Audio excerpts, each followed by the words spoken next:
Hey, hello everyone. Good morning. My name is Asim Haldar and I welcome you all to my channel Molecular Magic. So I hope आप लोगों का पढ़ाई बहुत अच्छे से चल रहा होगा एंड जो मैं वीडियो बना रहा हूँ वो आप लोगों को हेल्प भी कर रहा होगा। चलो आज की वीडियो में हम देखेंगे क्वेश्चन नंबर 151 से क्वेश्चन नंबर 160 तक। ठीक है, स्टार्ट करते हैं क्वेश्चन नंबर 151। इनमें क्या बोला है देखो, the acetic acid H P के, तो एसिड एसिड का पीके दिया हुआ है और क्या है देखो, इथेनॉल है उसका पीके भी हमें दिया हुआ है। इनमें क्या पूछा गया है, what are the major species present when acidic acid and ethanol are added to water and the pH is adjusted to 7। आप देखो हमें क्या दिया हुआ है, पीएच 7 दिया हुआ है और पीके के वैल्यू गिवन है। तो यहाँ से मैं इसको हम रिलेट कैसे करते हैं, हम यूज करते हैं ना हंडरसन इक्वेशन। हंडरसन इक्वेशन क्या बोलता है कि pH is equal to PK A plus log of concentration of salt by concentration of acid, right. तो ये वाला इक्वेशन से हम क्या करते हैं, पीके और पीएच के बीच में रिलेशन निकालते हैं। तो इनमें देखो पॉसिबिलिटी क्या हो सकता है, एक तो हो सकता है कि पीएच ज्यादा हो सकता है पीके से, मतलब ये वाला जो वैल्यू रहेगा इसको थोड़ा मैं रिफॉर्म कर लेता हूँ। देखो pH minus PK is equal to log of concentration of क्या है, सॉल्ट बाय एसिड, राइट। आप देखो ये वाला है, तो मैं अगर कंडीशन ले लूं कि पीएच ज्यादा है, मतलब ये वाला जो वैल्यू होंगे ये कैसा रहेगा, पॉजिटिव रहेगा। तो यहां से मैं कंक्लूड कर सकता हूं ना कि ये अगर पॉजिटिव रहा तो सॉल्ट का जो होंगे उसकी कंसेंट्रेशन क्या रहेगा, ज्यादा रहेगा कंपेयर टू एसिड। और फिर मैं अगर ऐसे मान लूं कि पीएच जो है वो लेस है एज कम्पेयर टू पीके, तो ये वाला जो वैल्यू रहेगा वो कैसे आएगा, नेगेटिव।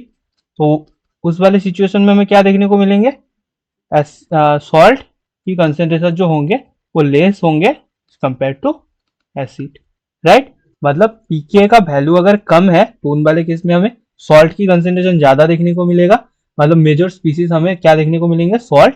और पीके अगर ज्यादा है एज कम्पेयर टू पीएच तो उन वाले केस में हमें acid as a major species मिलेगा, राइट। अब देखो एसिटिक एसिड की मैं बात करूं, एसिटिक एसिड की पीएच है पीके है 4.8 और पीएच क्या है 7। तो मतलब फर्स्ट वाला जो कंडीशन है वो फॉलो कर रहा है, मतलब सॉल्ट का कंसेंट्रेशन होंगे ज्यादा। तो सॉल्ट का मतलब क्या हो गया, एसिटिक एसिड का कॉरस्पॉन्डिंग ऐसे कॉन्जुगेट बेस जो सॉल्ट बनेगा, तो ये वाला स्पीसीज मेजर होंगे।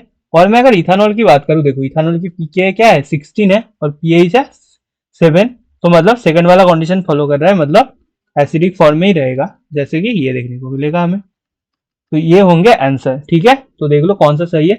इनमें क्या है, एसिडिक एसिड और दोनों एसिड एसिड की फॉर्म में रखा है, तो ये गलत हो गया। फिर मैं बी की बात करूं, इनमें देखो इथोक्सी सॉल्ट बना है और इथानॉल बना है, तो ये भी गलत हो गया। फिर सी की मैं बात करूं, इनमें देखो एसिड तो एसिड रखा है लेकिन ऐसा तो नहीं होंगे। फिर मैं डी की बात करूं, देखो एसिड का सॉल्ट बना है और इथानॉल है, तो ऑप्शन डी जो रहेगा वो करेक्ट रहेगा, ठीक है। तो ऐसे क्वेश्चन हम सॉल्व करेंगे हंडरसन इक्वेशन की मदद से, ठीक है। चलो नेक्स्ट की बात करते हैं। इनमें क्या बोला है देखो, the most stable canonical structure of given compound. आप देखो हमने काफी बार ऐसे कर चुके हैं, तो हम डायरेक्ट सॉल्व करेंगे। देखो इनमें देखो, एक तो इनके पास कार्बो एनायन है और कार्बो एनायन क्या होता है, एड इलेक्ट्रॉन, मतलब इसको ऑक्टेट फील्ड है।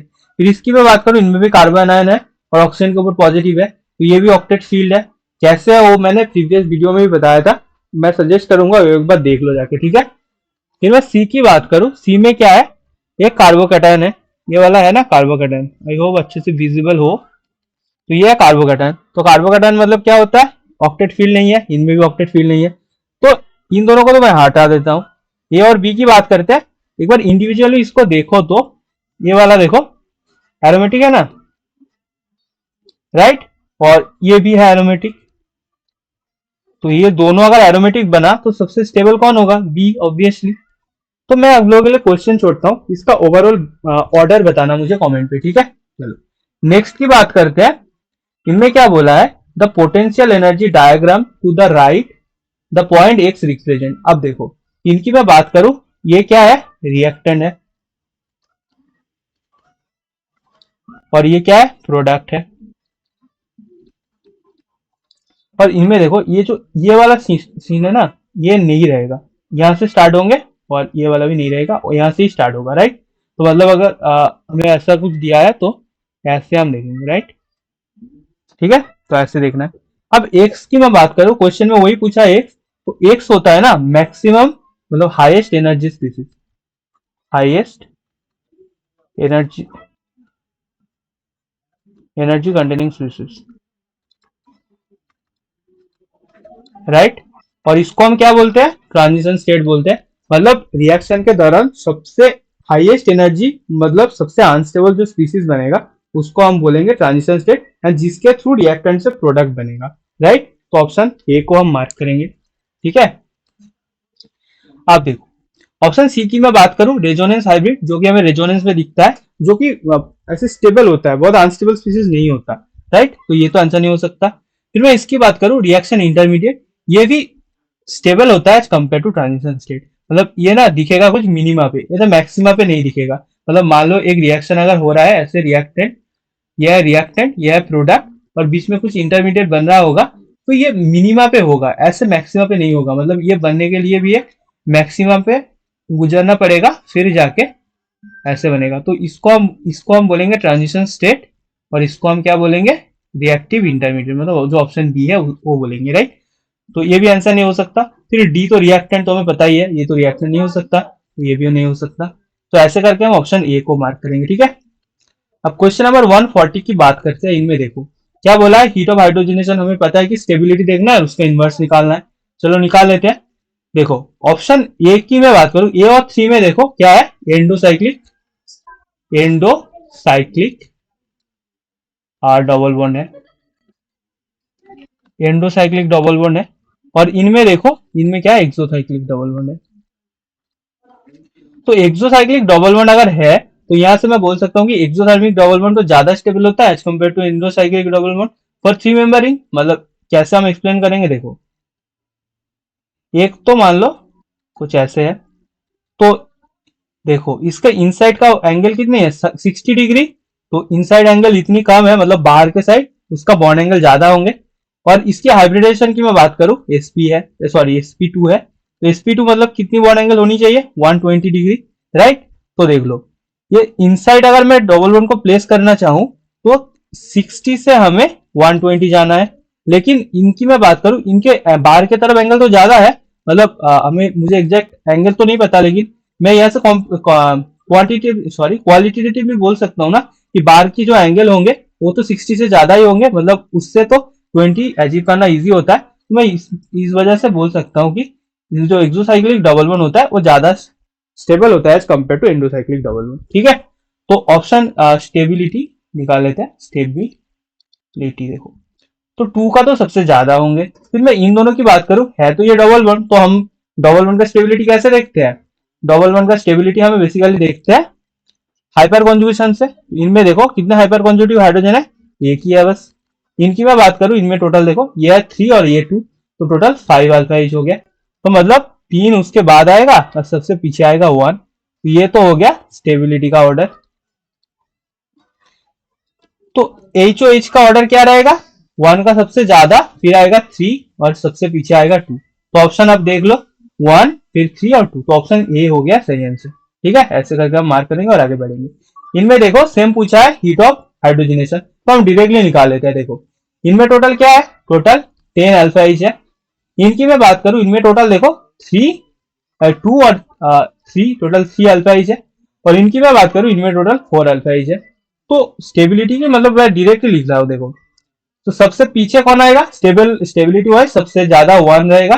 अच्छा एक लिखता हूं ऐसे ही, नहीं तो थोड़ा कंफ्यूजन हो सकता है। स्टेबिलिटी 1 सबसे ज्यादा, उसके बाद आएगा 3 और उसके बाद आएगा 2।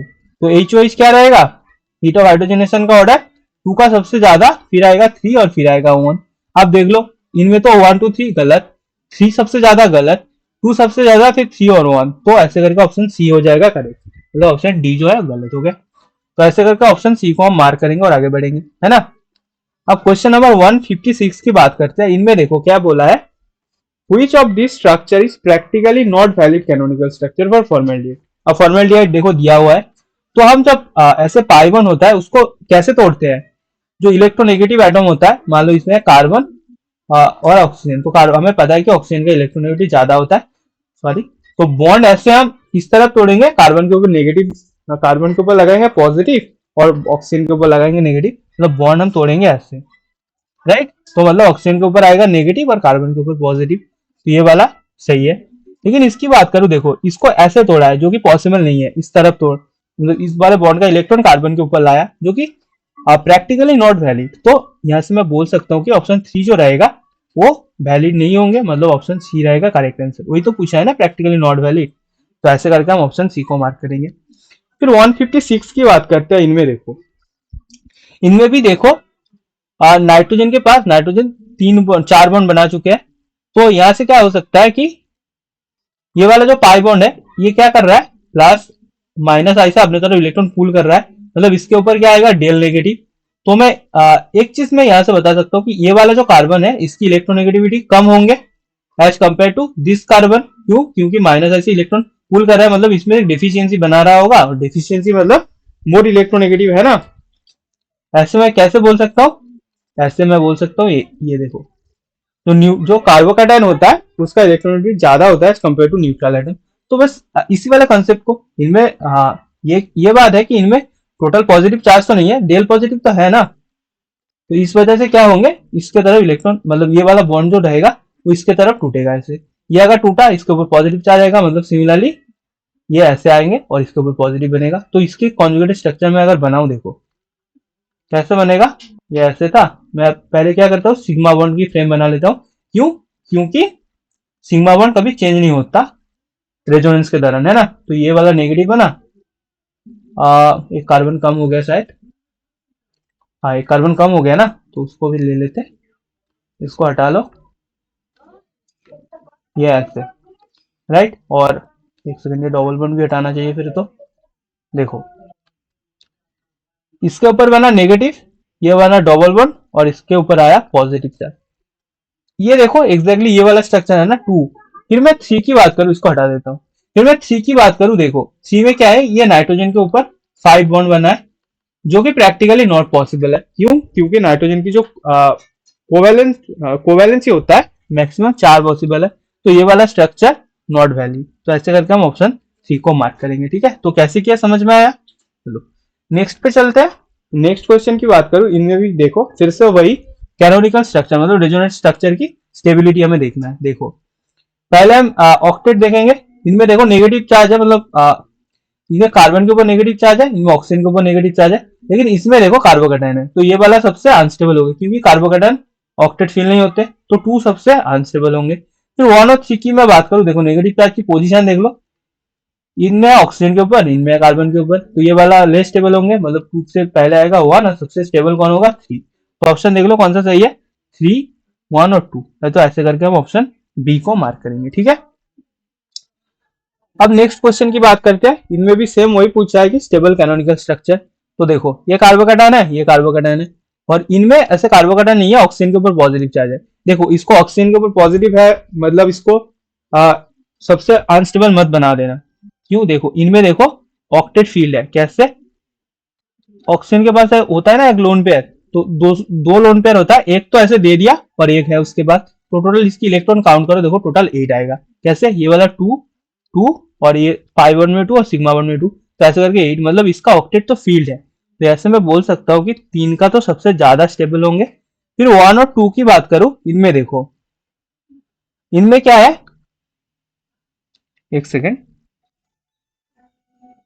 इनमें क्वेश्चन में क्या पूछा है, the most stable canonical structure, मतलब क्या है, तो एक जो स्टेबल स्ट्रक्चर है उसको ही बताना है, तो मतलब ऑप्शन सी जो रहेगा वो करेक्ट रहेगा। तो आप लोगों के लिए ना मैं क्वेश्चन छोड़ता हूँ, इसका ऑर्डर बताना, स्टेबिलिटी का ऑर्डर बता देना मुझे, ठीक है। मतलब 3 तो सबसे ज्यादा हो तो मैंने निकाल दिया, अब 1 और 2 की स्टेबिलिटी मुझे बताना कमेंट पे, ठीक है। चलो नेक्स्ट की बात करते हैं। इनमें क्या बोला है, the correct order of resonance energy. अब ये तो मैंने काफी बार कर चुका हूँ। रेजोनेंस एनर्जी मतलब जितना ज्यादा रेजोनेंस होंगे उतना ज्यादा रेजोनेंस एनर्जी होंगे। तो इनमें देखो, इनमें क्या है, इनमें जो ऑक्सीजन के ऊपर नेगेटिव लोन पेयर है वो क्या कर सकता है, ऐसे रेजोनेंस पे जा सकता है। तो इनमें ध्यान से देखो तो ये है एक्सटेंडेड रेजोनेंस, राइट। इनकी मैं बात करता हूँ, ये देखो ये ऑक्सीजन के ऊपर जो लोन पेयर है ये सिर्फ एक ही डबल बॉन्ड पे रेजोनेंस कर सकता है, और इनमें भी सिमिलर है, एक ही डबल बॉन्ड पे रेजोनेंस कर सकता है। लेकिन तो सबसे ज्यादा रेजोनेंस की एनर्जी किसमें होंगे, वन की। अब टू और थ्री की बात करते हैं, देखो ये वाला पार्ट अगर ध्यान से देखो ना, ये दोनों सेम ही है, लेकिन ऑप्शन टू में क्या है, ये जो दो पाई वन है ये आपस में भी रेजोनेंस कर सकता है, मतलब ये वाला जो फैक्टर है ये थोड़ा ज्यादा है एज कम्पेयर टू थ्री, तो यहाँ से मैं बोल सकता हूँ टू का एनर्जी थोड़ा सा ज्यादा आएंगे as compare to three. Energy मतलब रेजोनेंस एनर्जी की बात कर रहा हूँ, ठीक है। तो ऑप्शन देख लो कौन सा सही है, थ्री का ज्यादा गलत, इनमें क्या है टू का सबसे ज्यादा गलत, इनमें क्या है वन टू और थ्री, मतलब ये करेक्ट ऑर्डर है। तो ऐसे करके हम ऑप्शन सी को मार्क करेंगे, ठीक है। तो यही खत्म करते हैं आज का जो वीडियो हमने देखा, क्वेश्चन नंबर 151 से 160 तक। आई होप आप लोगों को समझ में आया होगा। मिलते हैं नेक्स्ट वीडियो पे। Thank you for joining.